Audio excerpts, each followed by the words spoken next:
going to be doing everything to do with emergency markers and emergency markers specifically for you guys that have got shopping centers. So, you know, a lot of people don't think about how many accidents happen in a shopping center, and you'd be surprised just how many times emergency services at 000 are called and how many problems that they have trying to identify the exact location.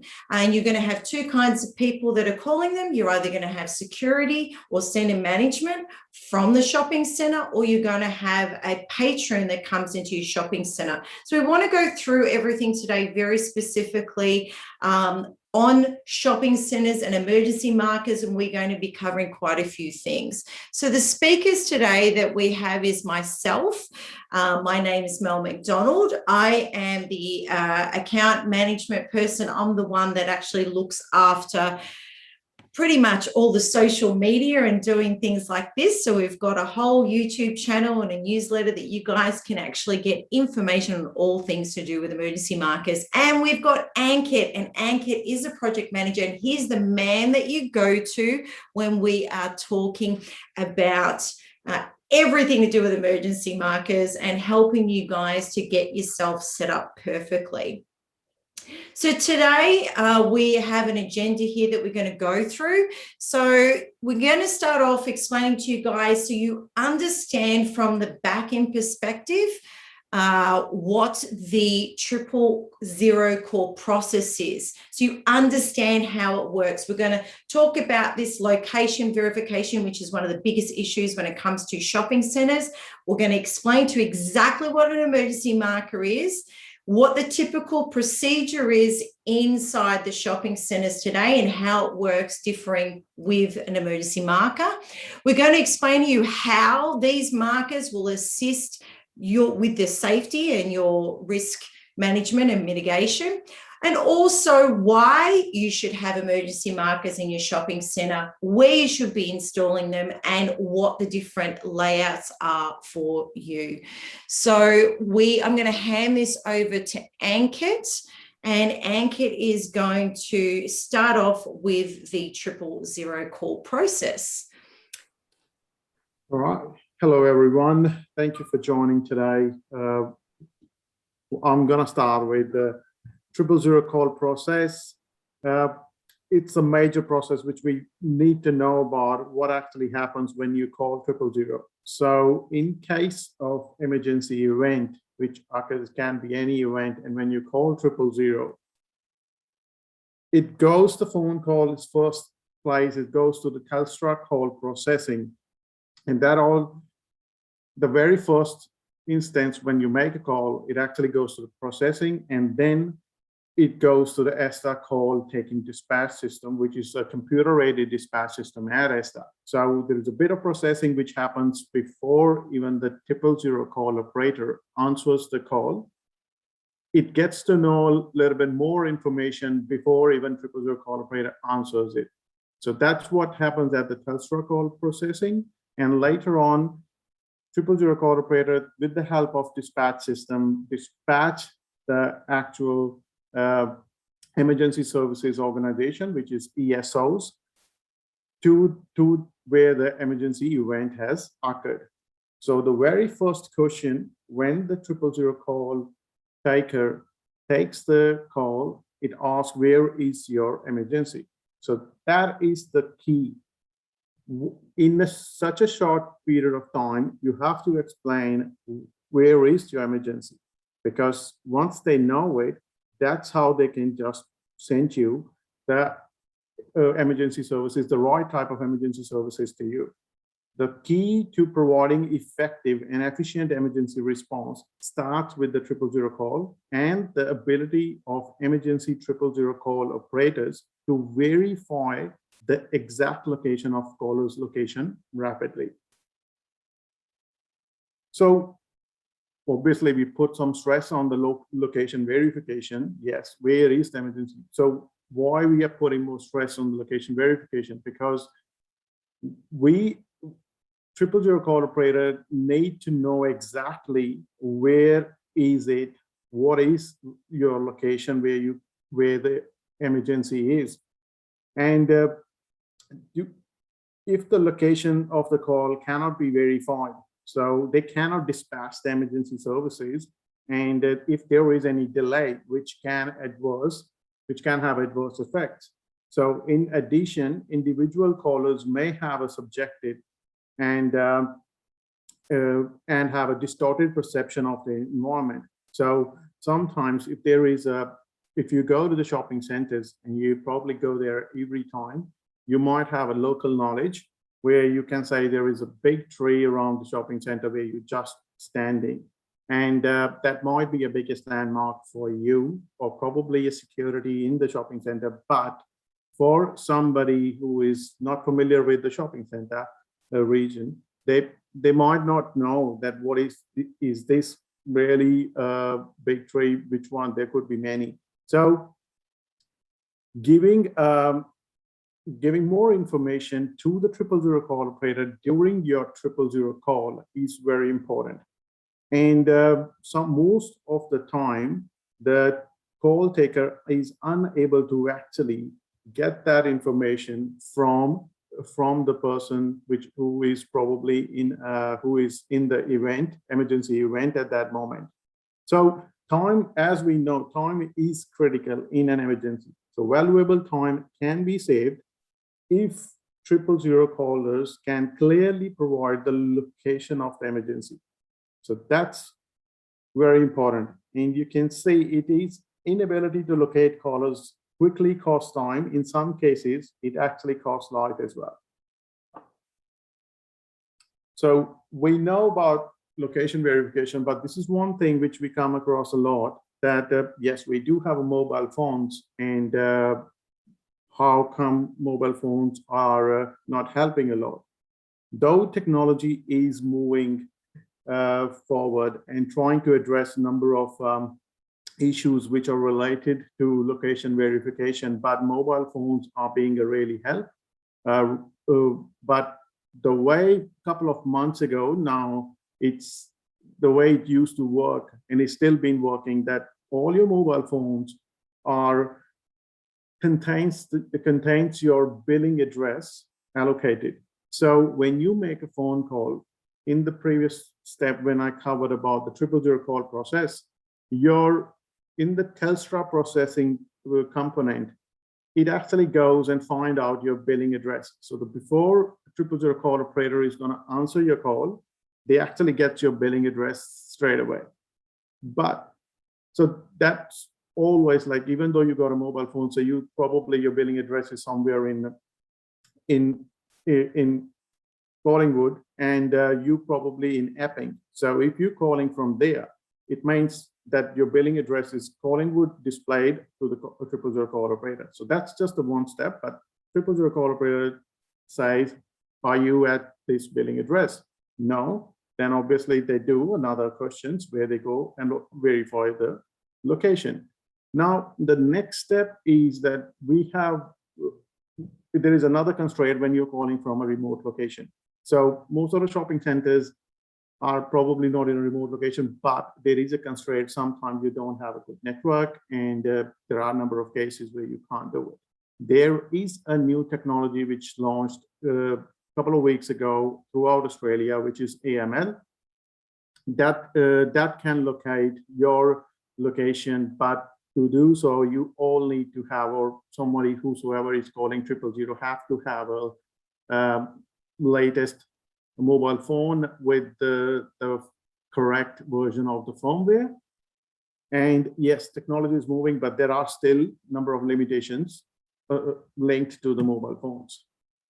Now I'm going to hand it over back to Mel, where she's going to speak about what are emergency markers, and how emergency markers are going to literally help in location verification. Over to you, Mel.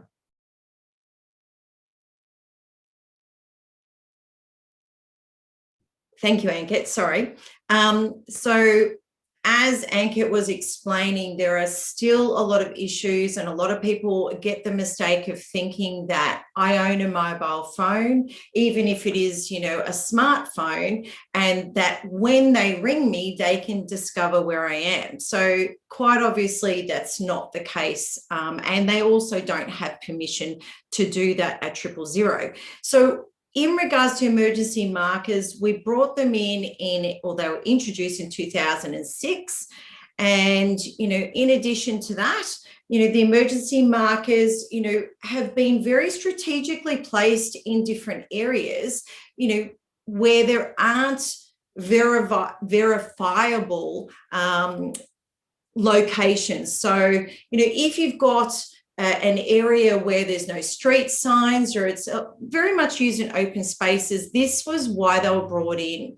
What it does is it gives really important information that goes into the system, that goes to the emergency services. So it's got your GPS coordinates. It's literally telling them exactly where you are standing. So this is a much better option than if you're just trying to describe where you are. They get it in a few seconds and they know where to find you.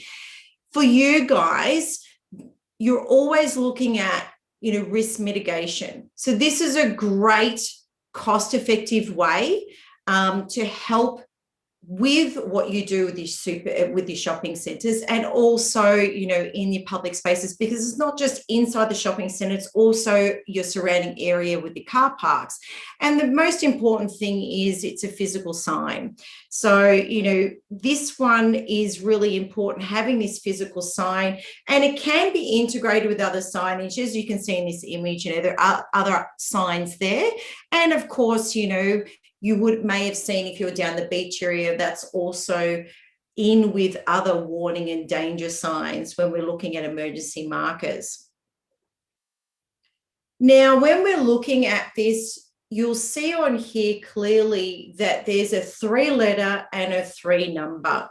So what it does is it explains to us, say in this case with the image that we've got here, we have PEP 001. So the PEP is specifically for your shopping centre. So it's Pacific Epping Plaza. So we name the 3 letters very specifically for your environment, which is great. So let's say, for example, if it was a park, we've got Knox Park, which is KXP. And, you know, let's see if you have King Lake, it's KNP. So the first 2 letters of the park name and the first letter of the unit, such as Dandenong Valley Parklands, you've got the DVP. So we really do think about how to label this specifically for your environment. The next step that we actually do here is we look at the digits. So this identifies where you actually are. So we've got the 0 is generic. So that's a landowner's choice. 1 is for car parks. 2, if we're starting with a 2, so it could be 201, is a day use area. Picnics, gardens. 3 is camping. 4 is built assets. 5 is trails. 6 is for roads. 7 for open space. 8 for body waters, and 9 for access points. So we've really thought about how we number these, and then we do them consecutively. So if you've got 5, we're going to do it so we've got 5 of these consecutive. So for example, you know, in this case, you've got 001, and then we do 002 and 3 and 4 and 5. You know, there's some trails that may have 47 of them, but this is how we actually look at numbering it for your environment. Now, you may have noticed these around in different suburbs and parklands. They're not just for, you know, things like shopping centres. You'll find them in all of our national parks, or quite a few of them. Cycling tracks and rail trails. I literally was on a rail trail the other day. You've got river trails, your reserves in your local area, some gardens, race courses do have them. There's plenty along the beaches. If you go from Melbourne all the way down to Point Nepean, you'll see they're the whole way down there. Of course, we're talking today about shopping centres and bike tracks. So you're going to find them in quite a few different areas. Specifically in this case, a lot of areas that don't have an identifiable street name. Now, a typical emergency response for a shopping centre, I felt is really important to show you guys. So this is an interview that I did probably about 1.5 years ago with Reese Clark, who's the operations manager at Pacific Werribee and Hoppers Crossing Shopping Centre. Now, Reese actually, when he saw them being installed into Pacific Werribee, he saw the immediate benefits, and straight away I was like, I need to put them in the next shopping centre that I'm also looking after. So he became what we call a raving fan of them. He talks to everyone about it. So he put his hand up and said, I would love to explain to everybody why I think this is important. So we're just going to play you an extremely short video with Reese explaining the why he got the emergency markers and how it actually works and the procedures within the shopping centres. The procedure is, when an emergency occurs, customers or retailers are the first to be notified. They then contact our security guards who attend site and are trained and understand exactly where the emergency markers are. So when they call 000, the operator can send the ambulance, the fire brigade or the police to the location instead of taking that extra time trying to locate where the emergency is. In my previous role, I was working at a centre in the CBD with many access points, trying to explain to the 000 operator where you wanted the ambulance or the police to meet you or where the incident was very difficult. It took up crucial time and added to the stresses of the situation. Coming here to Pacific Werribee and adding these markers to Hoppers Crossing has certainly saved time and saved lives. So as you can see, he is a raving fan because he really can see that whole saving time is saving lives. And being, in centre management, these are things that you guys really need to look at as you're looking after your patrons. So, we really feel that this is an important topic today, especially because in the state, of Victoria, we've had plenty of lockdowns. Now, just like the national parks were worried when we had the lockdowns, finally lifted, that they were going to be inundated with people, shopping centres are going to be exactly the same. So we feel that this is such an important conversation because, right now we're all about everybody's safety, and we need to really think about how can we do this risk mitigation to look after our patrons. So we had a look at the statistics of what were the common phone calls that we saw coming out of the shopping centres that do have the markers. And we found this was really important because I think this particularly here is showing you where the accidents are, but not just where they are, that they're not just, as I said earlier, inside the shopping centre, they're also going to be on the outside.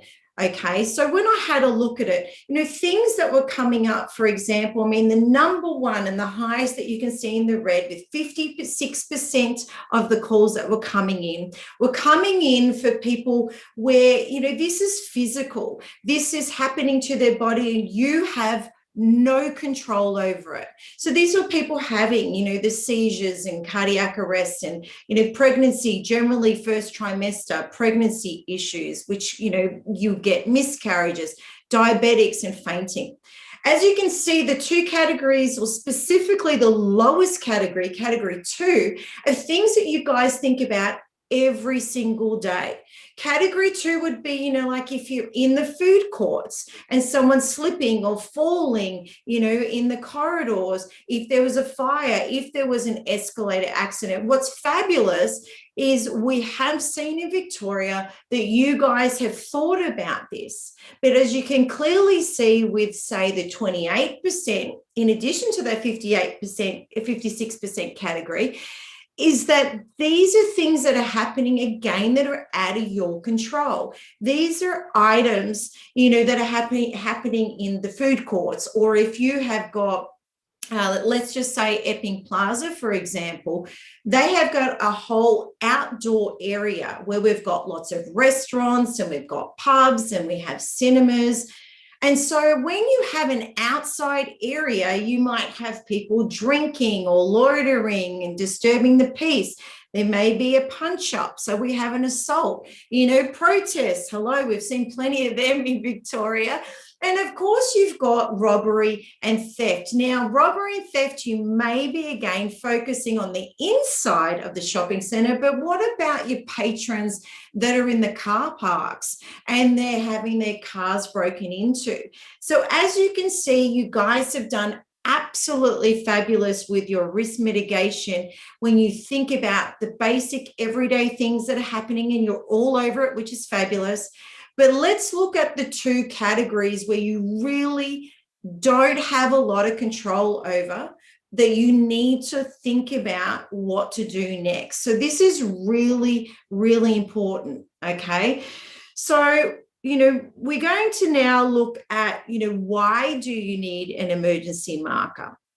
Why, and I've just pointed out a few different things about that, but let's go a little bit further into this. So earlier on, we were talking to you guys about, when there's a phone call that's being made to 000, what actually happens. So the first thing that you need to think about is that many shopping centres, when we put in an address, comes up as what's known as a polygon. So it's an entire area, okay? But some others are going to be represented just as a single point, okay, as you can see here.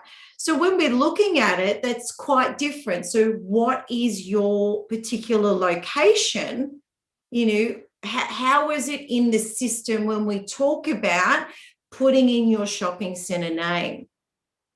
Now, the challenge that we actually have at a lot of shopping centres is that there is multiple entries and exit points. And in this particular shopping centre, there are 8 entry and exit points. And there are 7 car parks, which includes car parks that are underneath the shopping centre. So when you've got somebody that's ringing up, whether that's you at, with security or centre management, or if it's a customer, how do they describe exactly where they are? Emergency services, whether that's the ambulance or the police, which they would be the main two that are generally called up for a shopping centre, unless it's their local shopping centre and they're right into shopping, they're going to have no idea if you say, I'm outside of, this particular shop. They're not going to know where that is. Because as you can see, on this map, you've got a couple of hundred shops there. So that's a real major issue. So, sometimes the shopping centres are in and away from a main road. And, it's really important to think about where and how do you describe exactly where it is? And I don't even think in this map we've included all the loading bays. So that's another thing, because accidents can happen there. Now, also in a shopping centre, we have got unnamed roads. So for this particular map here of Epping Plaza, we actually have an unnamed road that literally goes around, in front of the cinema complex. Now, where it shows the cinemas and TGI Fridays, this is an outdoor area. It's not inside the shopping centre. It is outside of the shopping centre. So you really need to think about that. So you're going to have a lot of unnamed roads and access paths, and you've got, multiple car parks, and you've got the multiple loading bays, and sometimes you're going to have similar names, in the same locality. Sometimes we're going to have you will have similar names, but one's a road and one's a street. So this is where things get confused, and if I'm giving it a street name, am I giving the correct one? I know all the time, I even call the street that I'm in, a street, but actually it's a drive. So, you know, that will come up completely different when we're talking GPS. So we've covered some areas on why it's so important for you guys to think about what you're actually doing, what your location is, think about your shopping center, how many entrances and exits you've got. But what's important next is we need to get you guys to understand from when you make that phone call, how does it go into the system that gets given to the police or the ambulance or whatever emergency services. So we're going to talk about what's called the CAD system now, and I'm going to hand you over to Ankit. All right, thank you, Mel. Very well explained. Okay, I'm going to tell about how is the CAD system work. So when I explained earlier about the 000 call taker process, basically what ESTA uses is a CAD system, which is called as computer-aided dispatch. So this is the system which they use to dispatch all the messages to the emergency services organizations, which we call it ESOs. So mainly I'm going to tell about the CAD system related to emergency markers, that once you call 000 and you code the emergency marker alpha code, what happens? So here we can see that this is the directional message, which are divided into sections. So that actually appears on 000 CAD operator's screen. So what is that? Why are we showing this? Because emergency marker sign is a green sign, as you have seen a couple of photos in previous slides. So it looks like any other street sign. So whereas it's not just a sign with the location where 000 call operator, we get to know, all right, so pinpoint location, we know you are just next to the marker or around the marker. It actually contains the metadata behind it. So what we call it as a directional message of the emergency marker. So the very first thing it contains is the nearest named road intersection. So you can see this is example of CVS 003.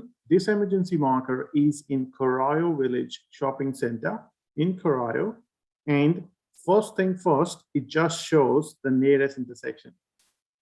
The second thing it actually shows is the exact coordinates of that marker. The most important thing is in the third section where it explains about the terrain, what type of terrain it is, and then it gives a bit more information about which direction and at what distance you need to go. So basically, this directional message is going to explain the complete trajectory, how you can go from this intersection till the marker. So the next thing, what it includes in the directional message is any features. So you can, as this is mentioned here, is about car parks, or it says there are any public toilets, or if there is a public phone over there, you can mention any of those things. So this information is very important for emergency services once they are responding. So once they are responding, the more information they get to know about the environment, it's more helpful. So it means that they can see, they can respond quickly.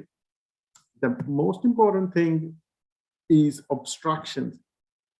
Nowadays, as we have seen in past couple of years, there are a number of events has happened throughout Victoria, especially in Melbourne, where we got to know that some people, there were a few things happened that there are few cars went to the shopping centers in the common area, which was where there is no vehicle allowed. So almost all the shopping centers now having a bollards. There are hydraulic bollards there. So all those are obstructions for emergency services, because once we get an ambulance, sometimes they need to take the vehicle to the exact location where the person is, where the victim is. So what happens is, if they know beforehand, yes, there is this kind of XYZ obstacle on the way, they need to be prepared so they can always be prepared that once they're responding, they might have to walk for a good 700 to 800 meters. So as over here, this is mentioned here that this is a loading dock area where they probably need to look for, obviously there's going to be heaps of trucks there, so they will be mindful. So all this information gets dispatched to them. So this information actually appears for a 000 call operator on their screen like this. So when they go, as you make a 000 call and you give them an emergency marker, they put it in their CAD system, and it actually displays the complete directional message to them, which they then send it to the ESOs, to the emergency services. And then on the emergency services, it actually appears on their terminals. It appears like this. So the very first two signs, two messages, is actually shows what it appears for Ambulance Victoria here in Melbourne. And the other one is the sign that appears on CFAs. So various emergency services, they get the complete message once they are responding to any of your emergency call, any of your 000 call, when you have quoted emergency markers. So in the nutshell, what we can say is emergency markers are got a location, but it contains such a valuable information along with the location information, which is very, very important and helpful for emergency services to respond quickly, and they are very well prepared while responding. Now, we talked about emergency marker, we talked about various challenges that comes across for the location verification, and but now the question is where to actually go and install emergency marker. That's the most common question I've been asked always when I talk to a lot of facility managers and operation managers at the shopping centers. So the first go-to point is always look at the multiple entry exit points at your entrances. Car parks, number of car parks. We all know that there are a number of accidents or emergency incidents happen at the car parks. Sometimes there are car parks which are like, there are underground car park, or there are multi-level car parks, but there are sometimes, if there is not a local person using those car parks all the time, there are few incidents happen. Loading bays, yes. We have seen the stats that in loading bays during the summers, when it's hot, there are a number of events happen in loading bays. During the rainy season as well, there are a lot of incident is happening around the loading bays. And yep, recreational spot, we all know that. In this lockdown, as Mel was mentioning earlier, shopping centers is the only place which I get a little bit people go out to just spend a bit of time to get this grocery shopping and things. And whenever there is no lockdown, there are kids who actually go. Most of the shopping centers now have a playground for kids to play. There are a number of incidents that happen. And it's very important to actually explain your location while you call 000 in case if there is any emergency event happens. Taxi zones, bus stops, all those locations are very key. Most of the shopping centers which are being sometimes, they are those taxi zones, yes, they are not very much visible from a certain distance, and they are around an unnamed road or unnamed access path, which actually makes it difficult for emergency services to reach there. And obviously, we know it's all about outside E3 complex or the cinemas. They are quite wide. They again have multiple access points to reach. That's the best spot to put emergency marker. But this is not just limited to these locations. Obviously, you being a facility manager at your shopping center, you know really well that when you call 000, what is the actual response time? When the ambulance is going to turn around, or Victoria Police is turning around, or fire is, they're going to turn around. you know very well that at certain point, when we call them, there is a delay. There is a delay because they can't verify the location very quickly. Or when the 000 call operator is actually delivering that message to the emergency services to reach to that point, they are not getting that accurate information, which actually delays in a response. So that's where we covered about number of proposed places where we can install emergency marker. The next question is the most common again, where what type of emergency marker, what type of sign we should use. So there are standard layouts, and there are set of standards for the emergency marker sign. The ones which works really well at the shopping centers are the standalone signs, which are here, which is large enough. It's like 2400 mil by 1200. It can go straight away on the wall, and which can be seen from a certain distance by whosoever is assessing shopping center. The one that works really best is the triangular mounted pole sign. So most of the time in the shopping centers, we have seen that the street lights, or there are poles which are actually owned by the shopping center, where they can actually put any other signs on top of it. So yes, go for this one, because what that gives is complete visibility from the three directions. Anybody coming from whatever direction, they can see the sign. So the minimum requirement of the size for this sign is 600 by 300 mil, which is, you can go bigger than that, but not anything smaller. It should have a white outline, and based on the region where you are, you can use the red 000 call sign or the blue one. And then obviously there's another sign for another layout for the standalone sign. If that 2400 by 1200 is too big, then you can go for 1200 by 600. And the other sign is, which is the portrait sign, which works really well in the at the spots where you have a pole, but there is not enough room, or it's not a big spot where you have to put the triangular mounted pole sign. Then you can go with the portrait sign. So that's a bit of thing, but in case once we make a decision of going for emergency marker and installation, there is a good signage guideline documents which we got it, which is with ESTA. So which we probably just let us know, and we will provide you the complete documentation.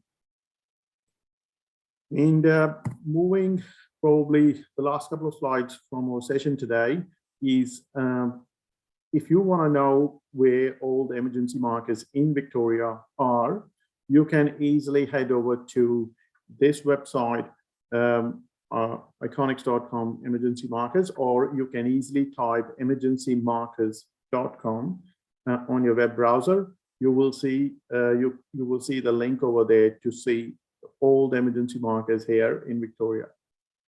And if you're still using Melway Online or Melway Hardbook, you can see emergency markers everywhere on the Melway as well. All these emergency markers gets updated at frequent intervals on the Melway Online and Melway Hardbook as well. Now, I would just say, if you got any questions, please go ahead and just let us know. So thank you everyone for joining us. We wanted to allow a few minutes that if you do have a specific question where we haven't maybe answered it in this webinar today, that you can pop it into the chat and we can answer you and have a conversation with you about that. Of course, we've got the information on the screen of how to contact us if you'd like to have a private consultation or a private conversation, feel free to buzz and ask for Ankit, because he can definitely help you out and answer any questions. So if anyone's got any questions, if you want to just pop your message in now. Now, I did see that one of the things was, whether you've ever had an emergency at your shopping centre was a poll. Yes, I'm pretty sure every single one of you has had some sort of an emergency. And the other one was, have the retailers, customers or security personnel ever experienced difficulty explaining their location? And again, the answer is, for pretty much most of you would be yes. This is why we felt it was really important to actually do this presentation today, because we felt it was really important to give you guys a better understanding of what an emergency marker is and why just using a phone or just saying something in regards to, I'll come to this shopping centre and access it, and the long-winded information that has to get passed from the, security person to the triple-O to the right authorities, how that can be such a problem, and it causes a delay in getting that emergency service to you. I know when we were looking at, Epping Plaza, even though a hospital is next door, they still need to work out how to get to you. And it may be that you're having multiple emergency services that are being contacted to come to your location. So, yeah, really important to give you a better idea of how it works and how to make your job much easier and look better with your clientele. Okay, so we've got, when I manage shopping centres in Queensland, the most common areas were food courts and toilets or car parks. And yes, it's really difficult to explain where the incident is. Yes, exactly. That is hard. And you also need to think about, if your patrons are making that phone call, they're in a state of panic if something's happened. And when you're in a state of panic, it makes it even more difficult to explain and answer questions for where you are. For any of you that have ever heard a call to emergency, you would actually hear the panic in someone's voice, and the job from the 000 person is to actually calm you down so they can get the most important information as quickly as possible to get that message off, and then they'll continue on the phone with you and talk you through what to do next. So, these are important services that we've got here. We have a fabulous team with Esther and also with Iconyx putting together these emergency markers and helping you guys to really look after the people that are coming to your location. So, Ankit, anything further that you'd like to add? I would just say, if you have any questions or anything, I know most of us, sometimes emergency markers is probably we'd never heard of. Please feel free to just get in touch with us. We are very responsive on emails and even phone calls. So just ask us anytime. Even though we work with the various facility managers, in past couple of months, we got, I think, 15 to 16 new emergency markers at shopping centers, and we help them we actually go on site and assess number of locations where we can get a benefit of getting an emergency markers. The other thing which I would like to say is we always help in we work very closely with emergency services organizations, just like Victoria Police, Ambulance Victoria as well, in just to get to know sometimes the historical stats about the locations at the shopping centers or around where there was a massive delay while responding. So that's something we do it on a daily basis, and that helps. Obviously, it helps everyone. Especially we look after, especially for the 000 call operator. For them, it makes the job easy that the complete 1 minute call can actually just on spot can be finished in 20 seconds, where you just say, all right, this is kind of emergency it is, and that's my location. 20-second job done. as soon as in the next 5 seconds, the message gets dispatched to the right agency, and then those responders just respond, and they are very well prepared when they get a complete set of directions, and they know what are the features, or they know about what kind of obstructions they're going to come across. It's very, very efficient. Though AML and various other technologies are coming in place, which is going to make this system much more better. And at the end of the day, it's all about safety of our patrons in the shopping centers, for our contractors, and for all the workers who are working there. And we know it's an uncertain time at the moment. Shopping centers are getting really busy, and there are limited resources for people to access outside, where shopping center is one of the go-to point whenever the restrictions ease. So I would say it's a very cost-effective approach to just go for it. And there is only a one-time investment. It doesn't actually takes a lot of, there is no recurring cost all the time. It's just once you get it done, you got it.